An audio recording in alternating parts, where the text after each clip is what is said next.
Hiding in the low life column, pouring out my heart, once described as a suicide note in witty parts. It prompted somebody to ask me why I'd been so. If he had to ask, then he's never gonna know. Of the women and the gambling, I was proud before I fell. Lately I've been feeling unwell.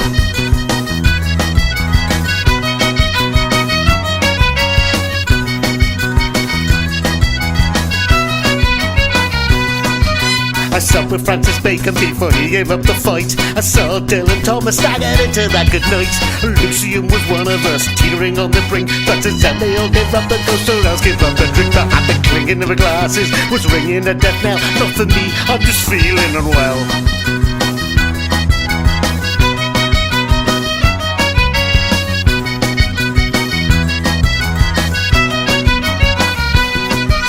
They said give up the bottle back in 1965. The doctors are pissed off that I am still alive. They say I'm a role model for the young and the profane. They want me to die horribly in vain. J.B. Geoffrey Bernard, journalist, born 1932, died 1997. One of London's great modern characters and a chaotic drinker whose stomping ground was the pubs and drinking dens of Soho, his tattered frame a permanent feature, sometimes obscured by clouds of smoke from the ever-present fag in his gob. Geoffrey Bernard was an irascible old bugger, completely feckless, self-destructive, irresponsible, a walking, talking object lesson in dissolution.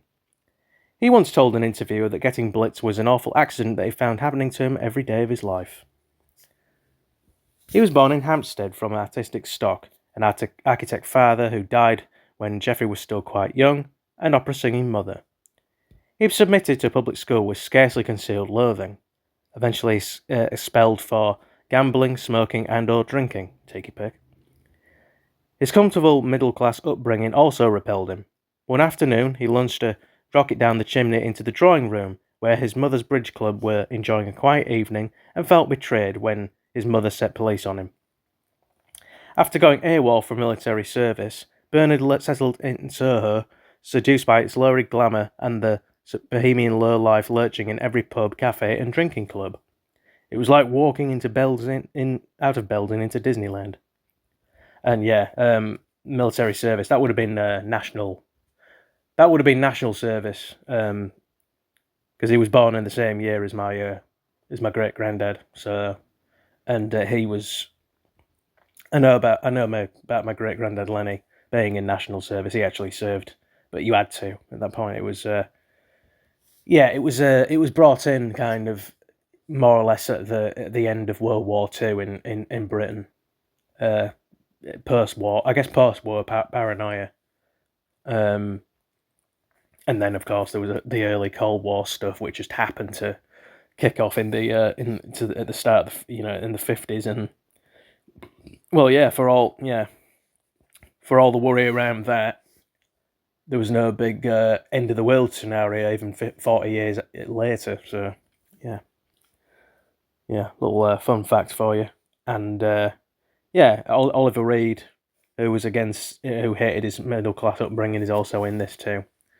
And the pictures you'll see from adaptation, from various pictures of Geoffrey Bernard is Unwell, the stage play. The most recent one is Robert Bathurst. Second to last was John Hurt, may rest in peace, and Peter O'Toole, may rest in peace, who's actually in this book, as is, like I say, Oliver Reed. Good God, look at that fucking bee or wasp. I hope it's a bee. Anyway, I'm getting off track. Right. He worked odd jobs but seemed always to be skint, cadging free drinks and loans off the rich old queens and artists who littered the place. Still potless and moving to the countryside for a short time with no car, Bernard saved money on taxis at the village pub by regularly sending letters to himself. When the postal van came miles out of the way to deliver them, he'd wangle a lift back. By this time, drink had already got its hooks tight into his flesh. Intensely shy, Bernard used the booze initially as a crutch. He was afraid of being perceived as boring in social circles, and drink gave him courage. As early as 1965 came his first attack of acute pancreatitis. Predictably, he ignored doctors' advice to give up drinking. One great story has Bernard on the town with Tony Hancock, which is a well-known comedian for a lot of years, over in Blighty, over this neck of the woods. Hancock is absolutely soused, so it takes some time to find a taxi that will take him home. The cabbie's reluctance due in no small part to the fact that Hancock has quite obviously wet his pants. As he's about to leave, Hancock offers Bernard his car and the words, "If you ever need my help, just call me." Don't know how he sounds, really.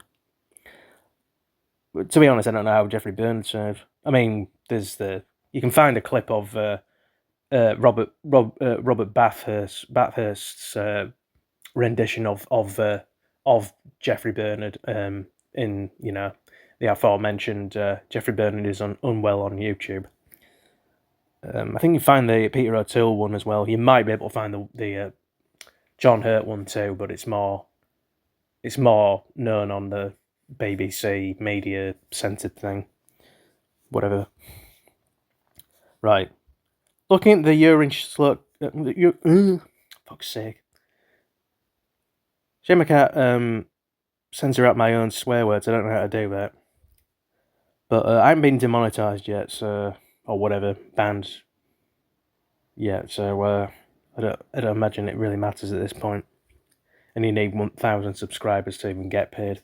But yeah, I appreciate people viewing and subscribing and shut up, I'll just get back to it.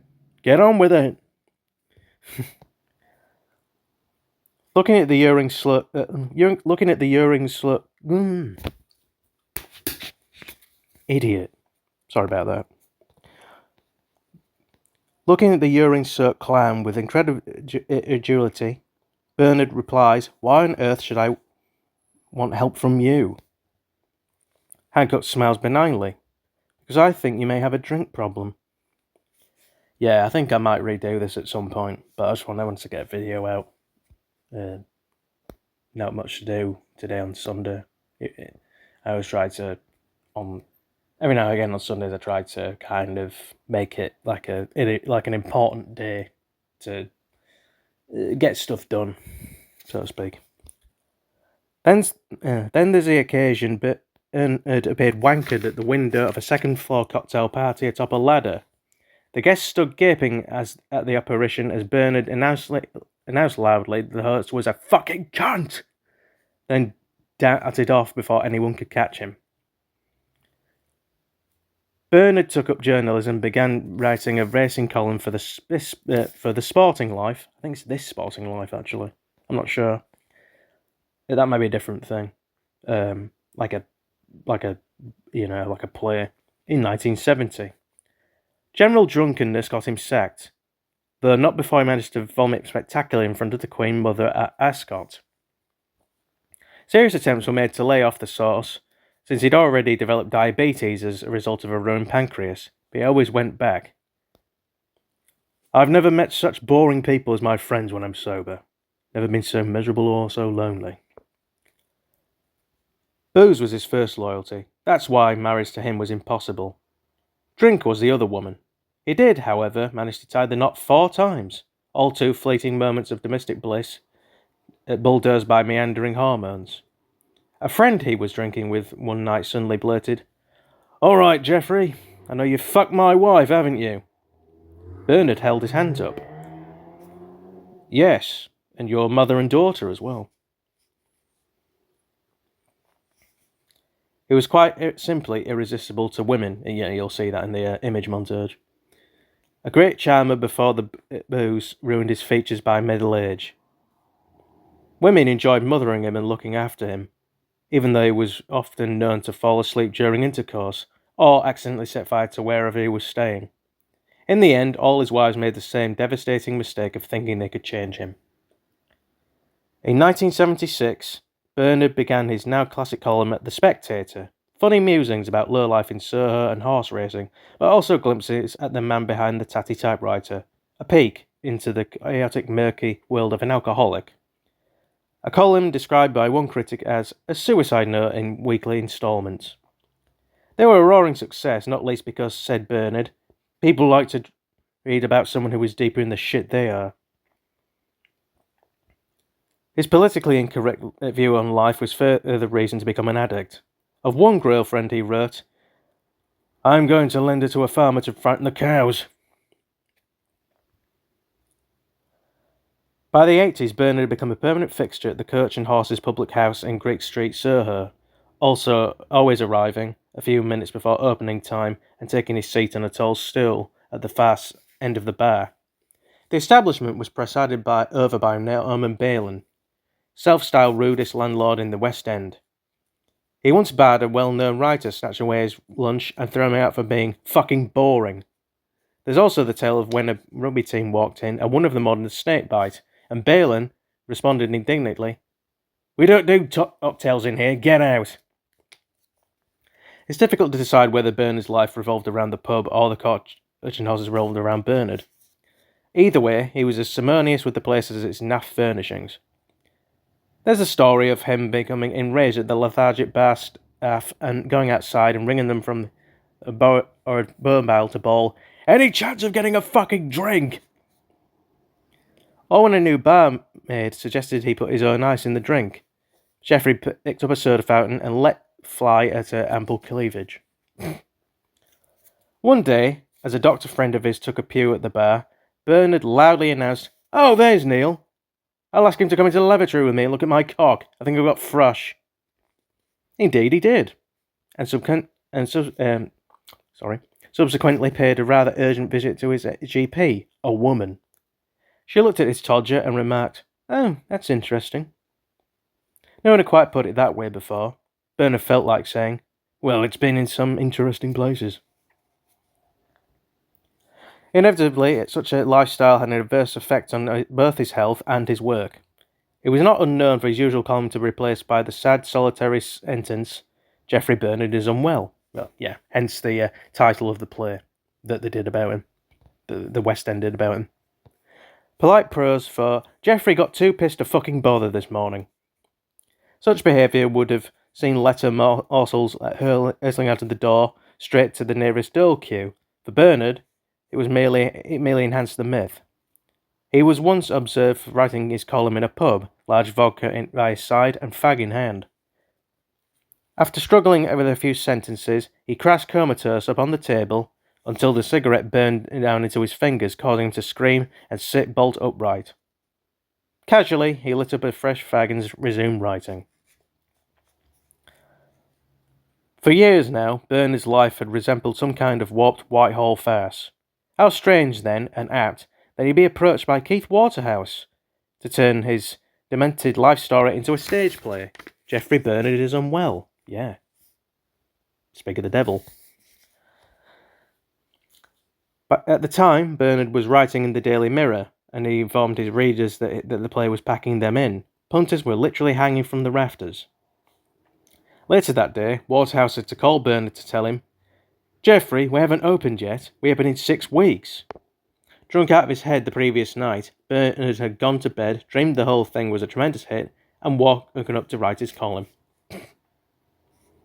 Of course, the production did go on to tremendous acclaim and success, with Peter O'Toole-inspired casting having known Bernard for some 40 years. Most nights of the run, Bernard would visit O'Toole in his dressing room, drink his vodka, then totter off to his seat in the stalls where he'd fall asleep before the end of the first act. In the intermission, he'd struggle over to the theatre bar, where he gladly accepted free drinks from delighted audience members, something more heartening than his royalty checks, which were taken by the Inland Revenue in lieu of unpaid taxes. In the last few years of his life, Bernard became a walking, talking casualty unit. His regime of 50 cigarettes a day and vodka at breakfast was taking its toll, combined with his ongoing diabetes. "My thigh is like the triple 20 on a dartboard." He also had to contend with agonizing pancreatitis, failing eyesight, insomnia, and eczema. Every time he was rushed to hospitals, friends would say, "This is it." Invariably, once installed in a ward, he tried to get one hand up the skirt of a nurse while cracking open a bottle of vodka with the other. It sounds like Sid James, but with booze instead of cigarettes. Sadly, he's not in this book. But, yeah. The staff always had one at the ready, realising it did him more good than harm. In 1994, one of his legs grew gangrenous from the complications of diabetes and had to be amputated below the knee, the stump becoming merely another talking point at the pub, where he'd rave it around. He even asked the nurse to buy him a parrot to put on his shoulder. The humour hid a depressing reality, that he was now confined largely to his flat high up in the tower block, save for the odd occasion when his his helper wheeled him over to the Groucho Club or the Coach and Horses. To the bitter end he kept writing, alone in his few rooms, surrounded by the paraphernalia of his wife. Wife? Fucking idiot. Sorry. Life. Verbal backspace. He lost almost everything else. Women, friends, health, good looks, and money. Even booze was denied after his leg came off. He hated life without it, though. Once asked what it was like not drinking, he replied, "Awful. It's like being half dead." Pretty soon he was completely dead, after refusing to undergo further kidney dialysis treatments. His death came as no surprise to anyone, since he'd been given a year to live some 3 decades previous. With his passing, Soho lost perhaps its last great character, or pain in the ass, depending on your point of view. It was almost a dereliction of duty that Bernard never wrote his life story proper. He was approached by publishers on more than one occasion, and even sent his request to a newspaper. "I've been commissioned to write an autobiography, and I would be grateful if any of your readers who could tell me what I was doing between 1960 and 1974. He got a reply too, which read, "On a certain evening in September 1969, you rang my mother to inform her that you were going to murder her only son. If you would like any further information, I can put you in touch with many people who have enjoyed similar bizarre experiences in your company. Yours sincerely, Michael Malloy, Editor, The Daily Mirror."